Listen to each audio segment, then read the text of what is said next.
हरिहंत सिद्ध सूरी उपाध्याय साधु सर्व अर्थ के प्रकाशी मांगलिक उपकारी है। तिनको स्वरूप जान राग ते वही जो भक्ति काय को नमाए सुधि गोचरी है।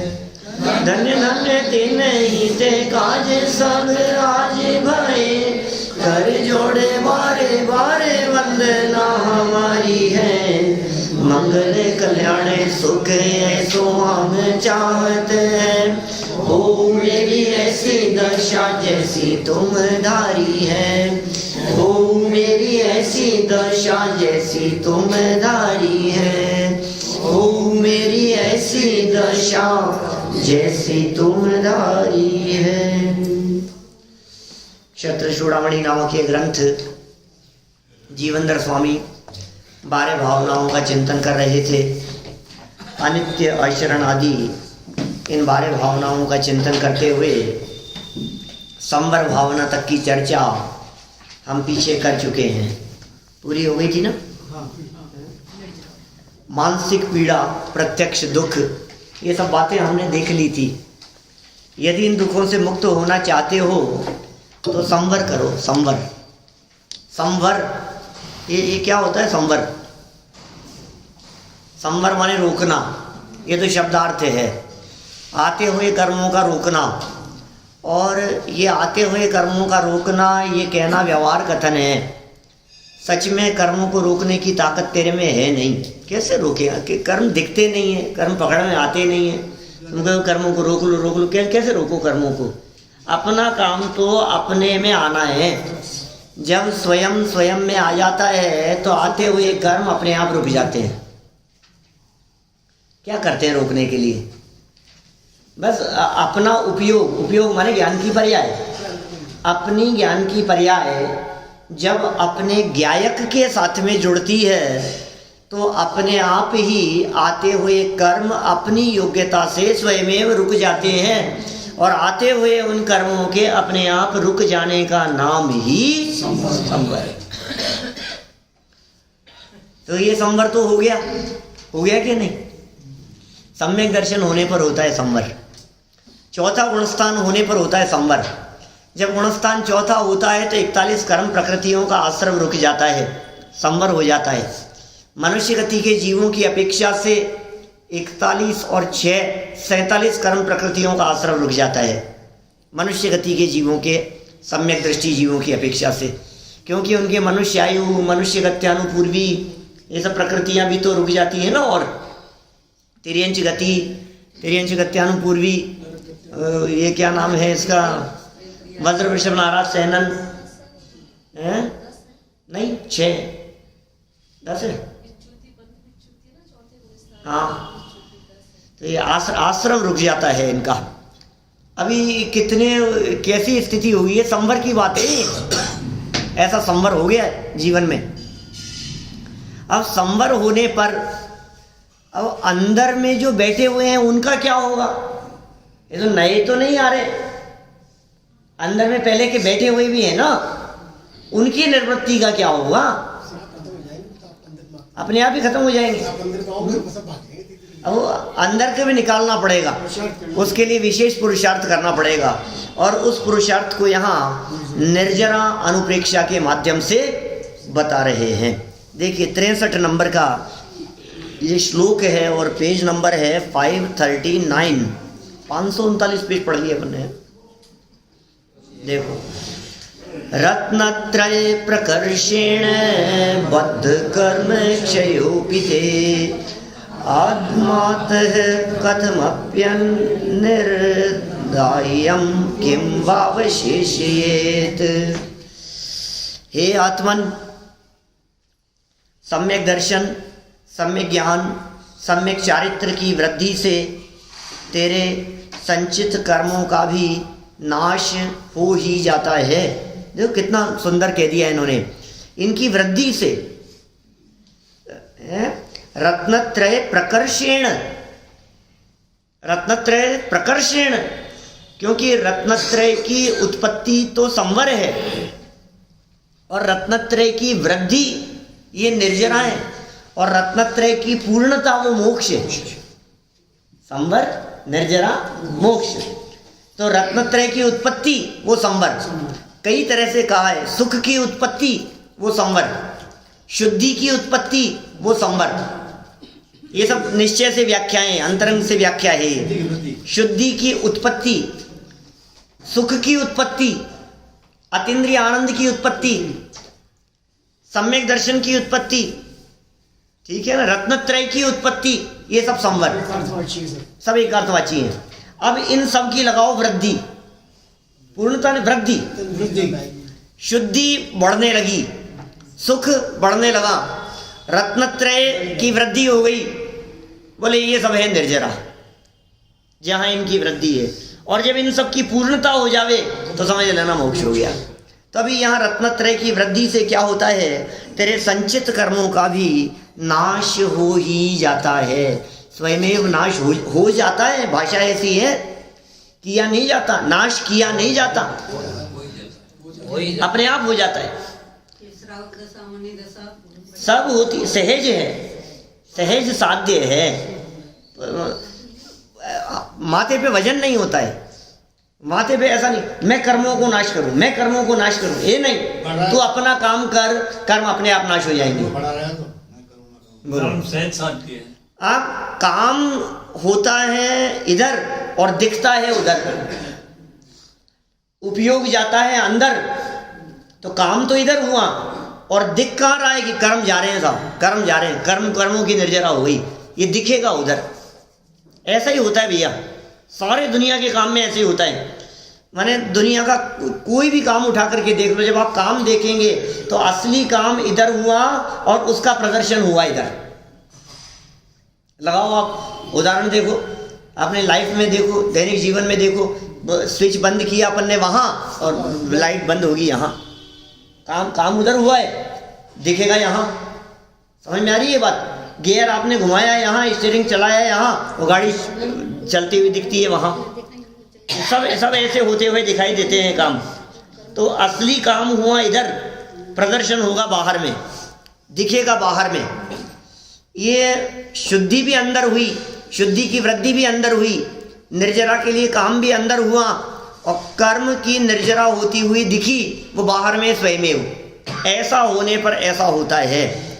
उदाहरण दिया, जैसे धोंकनी से उद्दीप्त हुई अग्नि दाह्य वस्तु को क्या किसी प्रकार बाकी रहने देती है? बिल्कुल नहीं रहने देती। फूंक मारते हो उसमें, चूल्हे में, देखा है? देखे अपन लोग तो उस जमाने के हैं जिन्होंने देखा है। देखा क्या सात्विक है? फूंकनी देखे?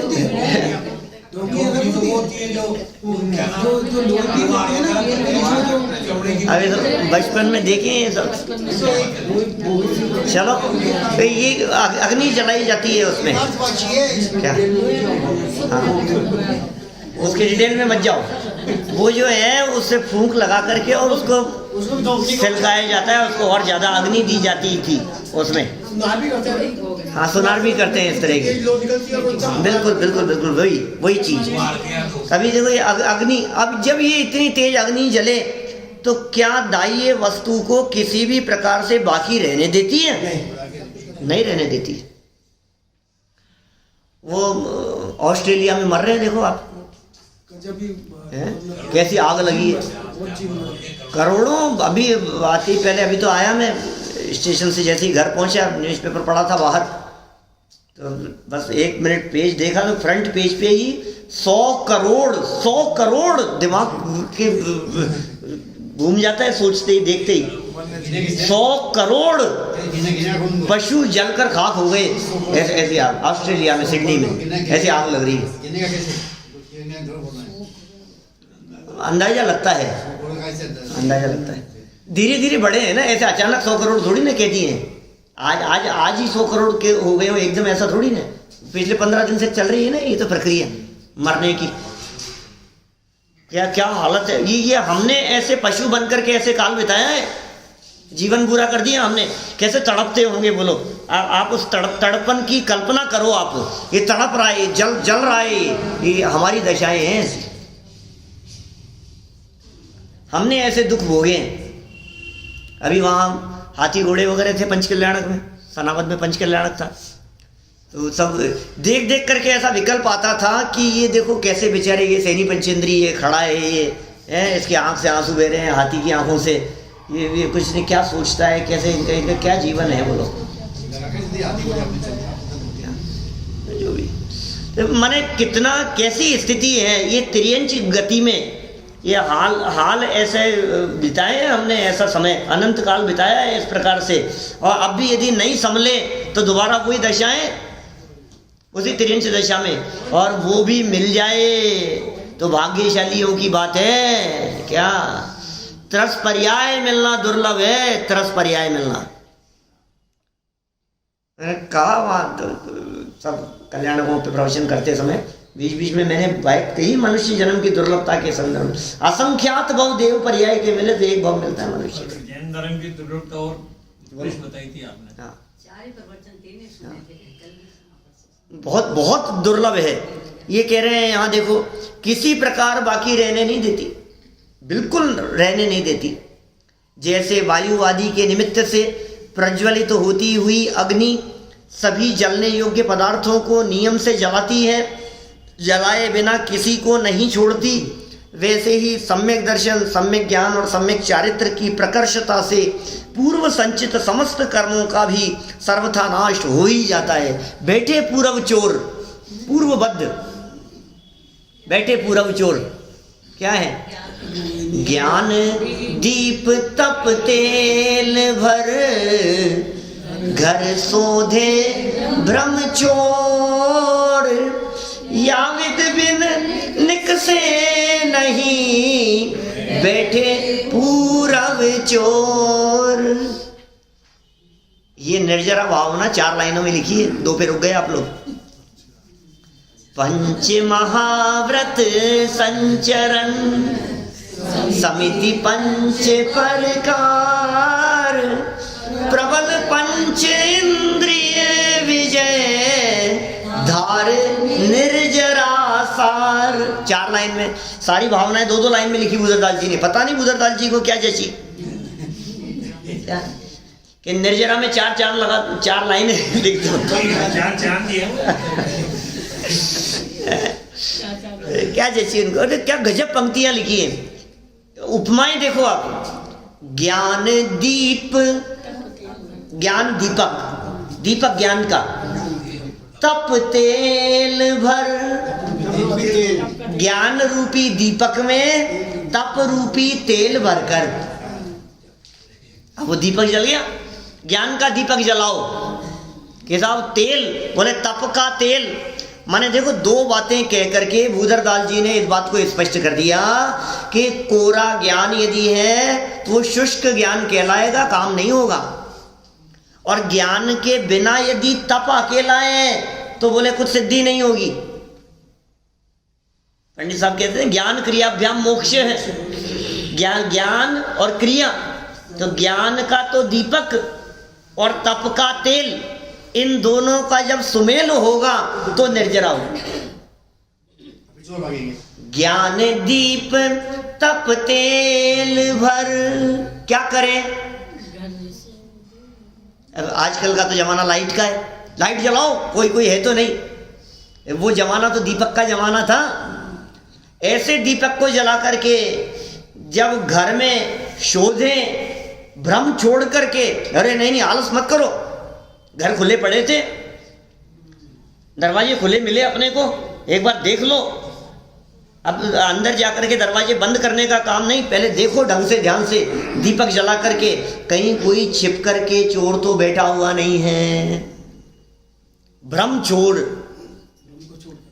ज्ञान दीप तप तेल भर, भ्रम घर शोधे भ्रम छोड़, और या विद बिन निकसे नहीं बैठे पूरब चोर। अरे पहले के बैठे हुए जो चोर अंदर में बैठे हैं, कर्म रूपी चोर, वे लुटेरे। अंदर में अंधकार था, अंदर में जब ज्ञान का दीपक जला हुआ नहीं था तो उस अंधेरे में सुध बुद्धि ना ही रही है, मिथ्यामति छाई गई है, मर्यादा क्या करे, कैसी हालत थी। और हे जिनेंद्र देव, ये जो कर्म रूपी चोर ज्ञान धन मेरो हरियो, ये चोर बैठे थे अंदर। अब क्या हुआ कि ज्ञान का दीपक और तप का तेल डाल करके जब मैंने अपने घर को देखा तो पूर्व के बैठे हुए चोर निकल करके भागने लगे, भागते फिरे। इसका नाम निर्जरा है। ये कहा है इन्होंने, संचित कर्म किया है। क्या शब्द दिए? पूर्व संचित समस्त कर्मों का भी सर्वथा नाश हो ही जाता है सम्यक दर्शन से, सम्यक ज्ञान से और सम्यक चारित्र की प्रकर्षता से। ये क्या है ये सम्यक दर्शन, सम्यक ज्ञान और सम्यक चारित्र? रत्नत्रय, रत्नत्रय है, ये 3 रत्न है। श्रद्धा की निर्मलता, ज्ञान विशेष होना और चारित्र की वृद्धि होना। और इन तीनों के लिए पंडित टोडरमल जी साहब ने लिखा, रागादि मिटाने का भरोसा कि मिट सकते हैं, रागादि मिटाने का जानना और वैसा ही आचरण जिससे रागादिक मिटे, इनका नाम रत्नत्रय है। चलो आगे देखते हैं निर्जरा के संदर्भ में कुछ और क्या बातें कहते हैं। ये थोड़ा लंबा है ये भावना। क्षयादनास्रवाच्यात्मन कर्मणामसि केवली निर्गमे च प्रवेशे च धारा वंदे कुतो जलम। वाह! हे आत्मन, पूर्व संचित कर्मों के क्षय से और आगामी आने वाले कर्मों के निरोध से तू केवली है। तू केवली है। केवली है माने भगवान है, केवली है माने परमात्मा है। ये जीवनधर स्वामी विचार कर रहे हैं, जब कर्म आते हुए रुक गए और पूर्व के बैठे हुए कर्म चले गए तो फिर मैं कौन? मैं भगवान, मैं परमात्मा। ये कैसा जैन दर्शन है जो भगवान की बात कह रहा है, भगवान बनने की बात कह रहा है। जैसे सरोवर में पूर्व संचित जल के निकल जाने पर और नवीन जल के नहीं आने पर पानी कहाँ से हो सकता है? सरोवर सूख जाता है। मंगत राज जी ने लिखा है इस तरह का, जो जैसे सरोवर का जल सूख जाता है उस तरह से ये निर्जरा होती है, क्योंकि अंदर आना बंद है ना, एंट्री नहीं है। अब अंदर कितने दिन चलेगा, कब तक चलेगा बतलाओ? हे आत्मन, जैसे सरोवर में से पूर्व संचित जल को निकाल दिया जाए और उसमें नवीन जल भी न आए तो वह सरोवर कुछ समय में अवश्य ही जल से रहित हो जाता है। रामगढ़ का बंदा है, पानी नया आया नहीं और पुराना जो था वो धीरे धीरे करके सब जगह ही ऐसा ही है, पेट में कुछ जावे नहीं और निकलते निकलते सब साफ हो गया, अब कुछ बचा ही नहीं, अब कुछ अंदर है ही नहीं। सर में नए बाल उगे नहीं और पुराने झड़ते चले जाएं तो फिर क्या होगा? सपाट है फिर। बिल्कुल ऐसा ही है, अवश्य जल रहित हो जाएगा। वैसे ही तुम्हारी आत्मा में भी, आत्मा में से पूर्व संचित कर्म निर्जरा द्वारा निकल जाते हैं और आश्रव के निरोध रूप संवर से नवीन कर्म आत्मा में आते ही नहीं है। इस प्रकार कर्मों का सर्वथा नाश होने पर तुम अवश्य केवल यानी भगवान बन जाओगे। अरहंत और सिद्ध बनने का यही मार्ग है। हमें क्यों बतला रहे हैं? हम भी बन सकते हैं, इसलिए कह रहे हैं ये भगवान बनने की प्रक्रिया है। अकेला पंच कल्याणक में भगवान नहीं बनाए जाते क्या? उनके तो हो गए पंच कल्याण, अब अपना कल्याण कर लो। भगवान के तो 5 हो गए कल्याण, अपने कितने होंगे? एक ही हो जाए बस। अरे सम्यक दर्शन की प्राप्ति का नाम कल्याण है, रत्नत्रय की उत्पत्ति का नाम कल्याण है। और वो कैसे होता है? सर्वथा कर्मों का नाश होने पर जब ये केवली बन जाए तो कल्याण हो, केवली होने पर पूर्ण कल्याण है। भगवान बन जाओगे, अरहंत और सिद्ध बनने का यही मार्ग है। रोजाना कहते तो हो अरहंत सिद्ध बनने की बात, हो मेरी ऐसी दशा, रोजाना बोलते तो हो आप, लेकिन होगा कैसे? क्या? उन्होंने, बड़े पंडित जी ने बहुत सुंदर लाइनें लिखी, वहां पंचकल्याणक में सुनाना चाहता था क्या, लेकिन जितने प्रवचन हुए एक में भी वो बात जवान तक आई ही नहीं। अब वो यहाँ आने के बाद आनी थी क्या। उनकी पूजन की लाइनें हैं, 4 लाइनें। जिस प्रकार पाषाण खंड में शिल्पी बिंब प्रकटाता है, मंत्र विधि से हो ये प्रतिष्ठा त्रिजग पूज्य हो जाता है। क्या साहब, पूजन की लाइनें हैं, जल का छंद है। क्या लिखा? जिस प्रकार पाषाण खंड में शिल्पी बिंब प्रकटाता है, मंत्र विधि से हो ये प्रतिष्ठा त्रिजग पूज्य बन जाता है, उस प्रकार मैं निज परिणति में गायक का प्रतिबिंब धरूं। क्या क्या लिखा? उस प्रकार मैं निज परिणति में गायक का प्रतिबिंब धरूं, रत्नत्रय से होए प्रतिष्ठा त्रिजग पूज्य पद प्राप्त करूं। क्या क्या क्या बात लिखी है, बोलो। हाँ, रविंद्र जी की, रत्नत्रय से होए प्रतिष्ठा। क्या? हाँ, रत्नत्रय से प्रतिष्ठा हो भाई साहब, तो त्रिजग पूज्य पद की प्राप्ति हो जावे। गायक का प्रतिबिंब धरे अपनी निज परिणति में। मैं गायक हूं, मैं भगवान हूं, मैं कर्म से रहित हूं, मैं द्रव्य कर्म से रहित हूं, भाव कर्म से रहित हूं, नौ कर्म से रहित हूं। अरे रहित था तो रहित हो जाता है। आपको ऐसा लगेगा दीपेश जी कि रहित होगा तब ना, अभी रहित थोड़ी ना, अभी रहित है वर्तमान में। यदि वो भिन्न ना हो तो भिन्न कैसे किया जा सके, बोलो। हम आपसे पूछते हैं, सोना और चांदी, सोने में मिलाई गई खोट, जो भी उसमें मिलाया गया, जो धातुएं मिलती है उसमें, और सुनार ने देख करके कहा कि इसके अंदर इतनी अशुद्धता है। क्या? तो बताओ, अब उस अशुद्धता को वो कहेगा साहब इसको शुद्ध करना पड़ेगा, तो मैं ये निकाल दूंगा और ये निकल जाएगा। तो हमें तुमसे ये पूछना है कि वो अशुद्धता उसमें थी या नहीं थी? अब 2 जवाब हैं। नंबर 1, थी तभी तो निकलेगी। अब नंबर 2, यदि उसमें होती तो निकल नहीं सकती थी। स्वभाव में नहीं थी, संयोग में थी। क्या? यदि उसमें ही होती ना, गोल्ड में ही, तो निकल नहीं सकती थी। सोनार ने देख करके पहचान लिया कि इतना तो सोना है और बाकी जो चीज है ना वो अलग है, तो जो अलग है उसको अलग कर सकता हूं। कि साहब कैसे पता लगा? कि जब अलग हो गए तो पता लगा कि अलग ही थे। महीने भर बाद में करेंगे ये चर्चा, महीना 1.5 महीना तो लग जाएगा वहां तक पहुंचने में। क्या? करीब 23 पेज के आसपास की बात है ये, 23 या 25 नंबर पेज पर है मोक्षमाल प्रकाशक में। अब शुरू करेंगे इसके बाद, अभी तो ये पूरा हो फटाफट। उसमें 4 उदाहरण दिए कर्मों से आत्मा की भिन्नता के संदर्भ में। आत्मा और कर्म भिन्न भिन्न है। बोले कैसे जाना? कि साहब अनादि से है और फिर भी भिन्न, कि हाँ ये भिन्न थे तभी तो भिन्न हुए। तो उन्होंने उदाहरण दिए, तुस कण, तिल तेल, दूध पानी, और ये स्वर्ण और किट्टी काली माँ। ये 4 एग्जाम्पल दिए वहां। बोले पहले से अलग थे। अच्छे, शरीर और आत्मा ये एक ही है कि अलग अलग है? अभी जिंदा है तब हैं, जिंदा है तब भी अलग अलग है। एक दिख रहे हैं क्या?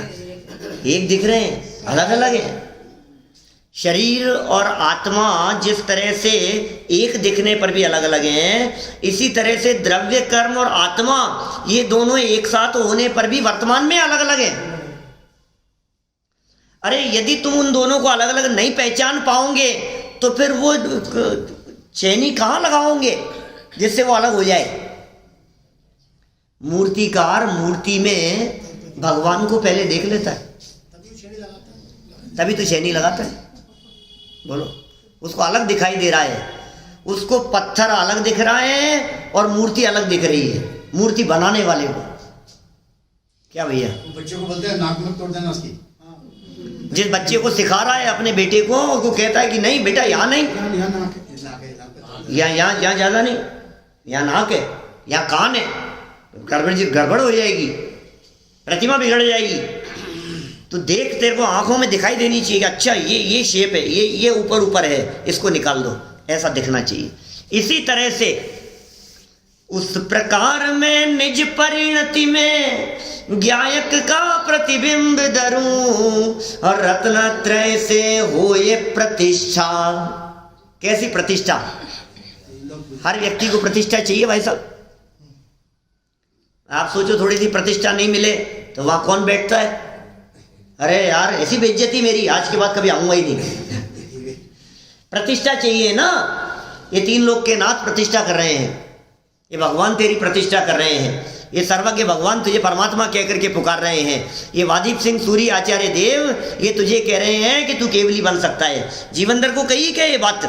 अरहंत और सिद्ध बनने का यही मार्ग है, इस रास्ते पर चल करके तुम अरहंत और सिद्ध दशा की प्राप्ति कर सकते हो, ये विधि है। देखो नीचे लिखा है रत्नत्रय की पूर्णता सहित सुलभ है। नीचे वाला श्लोक देखो, 65 नंबर का श्लोक है।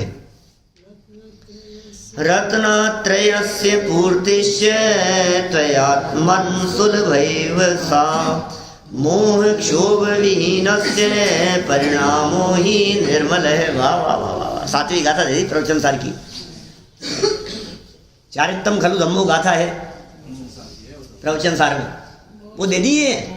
इसके नीचे लाइन जो दी है ना, मोह क्षोभ विहीनस्य, मोह क्षोभ से रहित परिणामों, वो परिणाम हे आत्मन।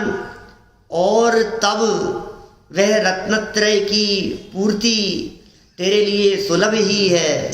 निश्चय से मोह एवं क्षोभ से रहित जीव के परिणाम निर्मल ही होता है। क्या? मोह और क्षोभ से रहित जो परिणाम है वो परिणाम निर्मल ही होता है। मोह माने तो होता है दर्शन मोह और क्षोभ माने होता है चारित्र मोह। इन्होंने नीचे लिख भी दिया है सरलार्थ में, देखो सरलार्थ पढ़ते हैं। हे आत्मन, निज शुद्धात्मा के विशेष आश्रय से उत्पन्न संवर तथा निर्जरा होने पर रत्नत्रय की पूर्णता भी तुम्हें सहज सुलभ है। ये रत्नत्रय की पूर्णता सहज सुलभ है तुम्हारे को, कठिन नहीं है। और बहुत मुश्किल है भाई साहब, ऐसा आसान काम थोड़ी ना। बातें करना आसान है, करोगे तो पता लगेगा। बहुत मुश्किल है, बहुत मुश्किल है। सारे दुनिया मुश्किल मुश्किल कहती रहती है, लेकिन हमने यहाँ से जाने से पहले 5 दिन पहले आपको कही थी बात, सबसे सरल है निज पद पाना। ये बहुत सरल है ये रत्नत्रय की प्राप्ति। भाई साहब कोई भी काम हो दुनिया का, जब तक किया नहीं है तब तक कठिन लगता है, और जब आप उसे कर लेते हैं फिर आप कहते हैं अरे बहुत आसान है, ऐसे ही हो जाएगा। दुनिया के सारे कामों की बात कह रहा हूँ मैं, उन कामों की बात कर रहा हूँ मास्टर साहब जो काम आप करते रहते हैं। मैं उन कामों के लिए कह रहा हूँ अरुण जी, जो काम आप दिन भर करते हैं वो काम आसान नहीं है। वो काम किसी दूसरे नए व्यक्ति को कहा जाए तो वो कहेगा मेरे से नहीं हो सकता, मेरे बस की बात नहीं है। मैं उन कामों की कह रहा हूँ जो काम आप रोजाना करते हैं किचन में। अभी हमसे कह दो आटा लगाने के लिए, जिंदगी में कभी नहीं लगाया हमने। कैसे लगाए मतलब? कितना मुश्किल काम है। लगाने का मतलब क्या होगा? आटा उसनने का मतलब क्या? आटा लगाने का मतलब क्या है? भाई कितना कठिन काम है वो। सब्जी बनाना कितना कठिन काम है, गाड़ी चलाना कितना कठिन काम है। अरे ये सब तो छोड़ो, चलना कितना कठिन काम है ये पूछो जरा 6 महीने के 8 महीने के बच्चे से। कितना कठिन काम है चलना, बहुत कठिन है। कैसे चले? मजदूर साइन नहीं कर माने सकता है। ये पूरे के पूरे 2 पैरों के ऊपर, ये 2 पंजों के ऊपर नीचे, ये इतना वजन लेकर के और इधर उधर कहीं गिरे नहीं, और ये बिल्कुल ऐसे ऐसे टिका है। ये कितना कठिन है। वो 6-8 महीने के बच्चे से पूछो जरा, वो कहेगा भाई साहब क्या, उसको उंगली पकड़ पकड़ करके चलाओ आप जबरन, यहाँ से लेकर के वहां तक क्या। तो वो मन में उसकी साइकोलॉजी क्या होती होगी, वो सोचता होगा यार ये कैसे पागल लोग हैं, इतनी देर में तो 3 चक्कर लगा लेता मैं घुटनों के बल। मेरे पीछे पड़े हुए ये सब मेरे पीछे पड़े हुए हैं कि तुझे पता नहीं है, एक बार तू खड़ा हो जाएगा और चलने लगेगा तो फिर तू घुटनों के बल कभी नहीं चलेगा। कहेंगे तो भी नहीं चलेगा। क्या? कहेंगे बोलो, फिर पता है तू घुटनों के बल कब चलेगा? जब किसी दूसरे को चलाना होगा ना, कंधे पे बिठा करके दादा बढ़ गए जब दादा बन के, तब चलेगा। कितना कठिन है बोलना, बोलना कितना आसान है। बोलो, कितना धारा प्रवाह बोलता है, कितना आसान लगता है तुझे बोलना। हिंदी इंग्लिश बोलना कितना आसान है। ये हिंदी बोलना उनसे पूछो विदेशियों से जिनको बोलना नहीं आता, उनसे पूछो दक्षिण भारत के लोगों से जिनको हिंदी नहीं आती, ये हिंदी कितनी कठिन है। और सरल क्या है, उनसे पूछो तो वो कहेंगे तमिल तो बहुत सरल है, कन्नड़ तो बहुत सरल है, और हमसे पूछो तो हम कहेंगे ये क्या है, कालाक्षर बहन बराबर। माने जो अभ्यस्त विषय होता है वो सरल होता है। जो काम आज तक अनादि काल से तुमने कभी नहीं किया, रत्नत्रय तुमने कभी प्रकट नहीं किया, सम्यक दर्शन अनादि काल से आज तक कभी नहीं हुआ, तो तुम्हें लगता है सम्यक दर्शन की प्राप्ति बहुत कठिन है, बहुत कठिन है। अरे सम्यक दर्शन कैसे होगा, मोक्ष मार्ग बहुत कठिन है। अनादि काल से आज तक सम्यक दर्शन, मोक्ष, रत्नत्रय, उसकी पूर्णता, अनंत सिद्ध दशा कभी प्राप्त नहीं हुई, कभी प्रकट नहीं हुई। आपको कठिन कठिन कठिन नजर आता है, लेकिन बहुत आसान है, बहुत आसान है। ये सब बहुत आसान बात यहाँ कह रहे हैं। देखो आप, हे आत्मन, सरल अर्थ पढ़ रहे थे ना, निज शुद्धात्मा के विशेष आश्रय से, आश्रय विशेष कह दिया क्योंकि निर्जरा की चर्चा चल रही है। सामान्य आश्रय होता तो संवर कहते, और विशेष आश्रय लिया गया तो निर्जरा कह दिया गया। संवर, उत्पन्न संवर तथा निर्जरा होने पर रत्नत्रय की पूर्णता भी तुम्हें सहज सुलभ है। रत्नत्रय की पूर्णता भी सहज हो जाएगी फिर एक बार संवर निर्जरा हो जाए, क्योंकि जब आत्मा मोह और क्षोभ से रहित हो जाता है तो उसके परिणामों में निर्मलता आती ही है। यहाँ मोह का अर्थ दर्शन मोह है और क्षोभ का अर्थ चारित्र मोह समझना चाहिए। ये बातें दिमाग में ऐसी सेट हो जाए कि लाइफ में कभी भी जब क्षोभ शब्द सुने तो चारित्र मोह दिखाई देना चाहिए। मोह माने होता है दर्शन मोह। मोह माने क्या समझते हो आप? अरे साहब ये तो देखो, ये तो इनका बच्चों के प्रति, बच्चों को देखो, इनका दादा दादी के प्रति तो इतना मोह है। इनको देखो अपने पोतों के प्रति कितना मोह है, इनको अपने बच्चों के प्रति, इनको अपने भाई के प्रति, परिवार के प्रति कितना मोह दिखाई देता है। बहुत मोह है भाई। और चले गए पंच कल्याणक में और 5 दिन तक फोन पे ही बात नहीं करी तो गए, इनको तो मोह ही नहीं है। इनका तो मोह ही जाता रहा, इनका तो चले गया, मोह चला गया है। क्या ना नहीं है ना दर्शन मोह। अरे भाई ऐसा मोह बाल बच्चों के प्रति वाला, पत्नी पुत्र माता पिता परिवार के साथ वाला जो मोह है, ये मोह तो अनंत बार छूटा है। ये मोह तो अपने आप छूट जाता है। देश बदल जाता, देश में रहता है वो, देश में बदल जाता है, देश में बदल जाता है नहीं, जीवन पूरा होने के बाद कोई किस किस को मोह है ये बताओ। और यदि वो मोह रख करके दोबारा आ जावे तो कौन अपनाएगा? किसी को नहीं रहता है ये मोह, ये खत्म है। और फिर जहां जाता है फिर वहां मोह खड़ा हो जाता है। आचार्यों ने कभी परिवार के प्रति मोह को मोह शब्द से संबोधित नहीं किया, जिनागम में कहीं भी इसे मोह नहीं कहा। ये मोह तो भ्रमजनित है। तेरा वर्तमान में नई कमाई दिखाई देती है, पत्नी पुत्रादि स्त्री पुत्रादि के प्रति मोह। सुन, नरक गति में पत्नी परिवार बच्चे नहीं होते। सुन, देवगति के अंदर परिवार बाल बच्चे माता पिता नहीं होते। सुन, तिर्यंच गति में 1 इंद्रिय से 4 इंद्रिय तक के जीवों में बाल बच्चे परिवार नहीं होते, सम्मूर्छन होते हैं सब। सैनी पंचेंद्रिय सम्मूर्छन, असंख्यात जीव स्वयंभू रमण समुद्र आदि में सब कैसे हैं? सबके कहीं नहीं है, माता पिता परिवार है ही नहीं कुछ भी। लो फिर भी मोह है। अब फिर कौन सा मोह है? जब परिवार ही नहीं है तो ये मोह तो जीत लिया हमने, इतना तो छूट गया। अरे इतना क्या छूट गया? देह के प्रति मोह को मोह कहते हैं। ये तो शरीर ये मेरा, ये मैं हूँ, ये मैं हूँ, ये मेरा है, अनादि से है। ये अनादि से है।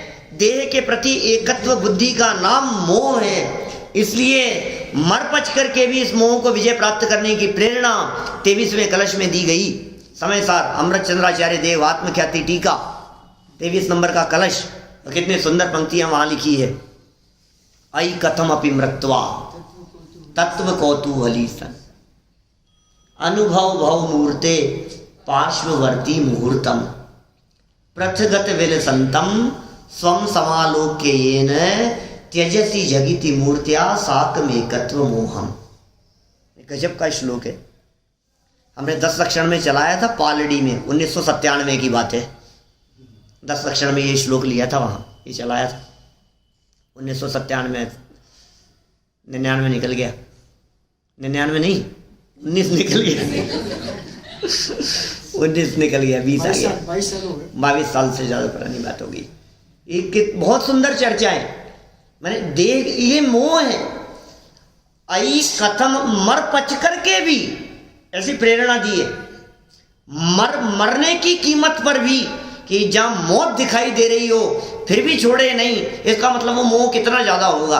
किसी व्यक्ति को ये दिखाई दे रहा है कि यहाँ मर रहा हूं मैं, ये देखो ये आग आ रही है मेरे पास में, और फिर भी उधर आग लगी है और फिर भी दौड़ता हुआ आग के अंदर चला गया, इसका मतलब वो मोह कितना ज्यादा है।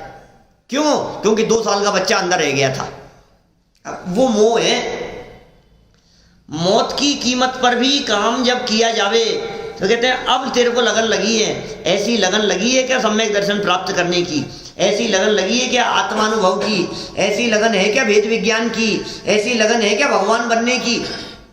जैसी लगन पैसा कमाने की दिखाई देती है, बोलो ये दिखता नहीं है हमारे को। ये लगन लगनी चाहिए इस प्रकार की। ये भेद विज्ञान की चर्चा, सबको चाहिए शांति, सबको सुख शांति चाहिए दुनिया में।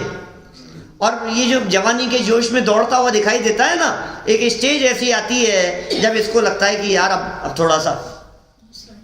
रात को ट्रेन में आ रहे थे और वो उधर इंदौर में कॉन्फ्रेंस थी डॉक्टर्स की, तो हमारे कोच में सब डॉक्टर ही डॉक्टर थे, जयपुर के क्या सारे डॉक्टर थे। हमारे बगल में भी डॉक्टर थे, हमें नहीं पता था उनका, वो हमें नहीं जानते थे, हम उन्हें नहीं जानते थे। क्या बात चली तो पता लगा कि ये विद्वान है हमारे।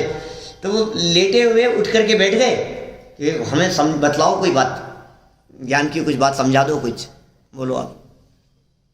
फिर बाद में चर्चा के दौरान उन्होंने कहा कि उम्र 65 करीब हो गई हमारी, लेकिन ये जो बात है, ये जो असली मर्म की बात है, ये बात कभी सुनी नहीं, कभी समझी नहीं कभी हमने। और अब हमें लगता है कि अब ये पैसा तो बहुत कमा लिया, लेकिन ये कब कमाएंगे, या अब ये कमाने का समय आया है। कौन सी उम्र में? डॉक्टर कह रहे थे वो तो डॉक्टर ही मरीज बन गए थे क्या। मैंने ये एक एज के बाद में व्यक्ति को लगने लगता है कि पैसा तो बहुत कमा लिया, प्रतिष्ठा भी सब हो गई, अब थोड़ा सा कुछ आत्म कल्याण, अब थोड़ा सा धर्म कर्म कर लेंगे, देखना बंद हो जाएगा क्या ऐसा लगता है ना एक, अभी तो जोश है, अभी तो कमाए जाओ कमाए जाओ कमाए जाओ। ये बहुत मुश्किल है भाई साहब, ये रुचि इधर की आना, ये बात जचना, ये बात समझ में आना, क्योंकि ये समझ में नहीं आती है हमारे को। ये रत्नत्रय की बात कह रहे हैं यहाँ, इससे प्रतिष्ठा की बात कह रहे हैं, सुलभ है। हाँ रागद्वेष ही है ना, लिखा है ना रागद्वेष। मोह माने मिथ्यात्व माने दर्शन मोह, और क्षोभ माने चारित्र मोह माने रागद्वेष। चारित्र मोह कहते हैं रागद्वेष को, कषायों को, क्रोध मान माया लोभ को। क्रोध मान माया लोभ हास्य रति अरति आदि और राग द्वेष, ये सब चारित्र मोह है। और ये मैं हूं और ये मेरा है जो एकत्व बुद्धि है, ये दर्शन मोह है। तो ये दर्शन मोह असली मोह है, वो छूटेगा, फिर चारित्र मोह छूटेगा और फिर तू भगवान बनेगा। ये विधि यहाँ बतला दी गई है। मोह चला जाता है, क्षोभ से रहित हो जाता है, उन परिणामों में निर्मलता आती है, परिणाम निर्मल हो जाते हैं और यह जीव परमात्मा बन जाता है। चलो एक श्लोक और देख लो, 66 नंबर। परिणाम विशुद्ध्यर्थम तपोवार्यम विधीयते नई तंडुल पाक स्यात् पावकादि परीक्षये। हे आत्मन, परिणामों की शुद्धि के लिए बाह्य तप करना चाहिए। नीति बहुत दिन बाद में आई है? क्या कह रहे हैं? निश्चय से अग्नि आदिक के बुझ जाने पर चावलों का पकना नहीं होता है। अग्नि बुझ जाएगी तो चावल नहीं पकेंगे। क्या यदि तुम चाहते हो इस अग्नि को जलाए रखना, क्या तो तप करते रहो। ये बुझने नहीं पाए, ये ज्ञान रूपी दीपक बुझ गया तो चोरों की वापस एंट्री हो जाएगी। ऐसा भी हो जाता है, ऐसी बात नहीं है कि एक बार चोर निकल गए तो फिर वो आएंगे नहीं, दोबारा भी आ सकते हैं मौका देख करके। सावधानी, या तो वो नष्ट हो जाए, तुमने ऐसा जाप्ता कर लिया जाप्ता समझते, पुराना शब्द है, नए बच्चे समझते ही नहीं होंगे। इंतजाम, जाप्ता पूरा प्रबंध है। सर्दी में जाप्ता रखो, जाप्ता है, थोड़ा सा मफलर लगा करके, ये वो टोपा लगा के, प्रिकॉशन, ये ऐसी व्यवस्था करके आपने जब पूरी तरह से तैयार हैं आप कि अब नहीं आ पाएंगे, अब हम सचेत हैं, अब हम जागृत हैं, सावधान हैं, तब जाके काम होगा। देखो सरल अर्थ पढ़ के पूरी करें बात को। हे आत्मन, जैसे चावल और जल के मौजूद रहने पर भी, चावल भी है, पानी भी है, सब कुछ है, बाह्य कारण अग्नि और बटलोई माने तपेली, बर्तन आदि के न होने पर भात नहीं बन सकता, वैसे ही परिणामों की विशुद्धि भी बाह्य तप के बिना नहीं हो सकती। अतएव परिणामों की विशुद्धि के लिए बाह्य तप भी करना चाहिए। क्या अब दो बातों के सुमेल की बात कह दी यहाँ, एक परिणामों की निर्मलता के लिए और दूसरा बाह्य तप, अंदर में विशुद्धि हो और बाहर में तप हो। इसलिए उन्होंने कहा पंच महाव्रत संचरण, 5 महाव्रत, 5 महाव्रतों के नाम, अहिंसा, सत्य, आचौर्य, ब्रह्मचर्य, अपरिग्रह, सबके साथ में महाव्रत लगा दो। पंच महाव्रत संचरण और समिति पंच प्रकार। नाम याद है कि भूल गए?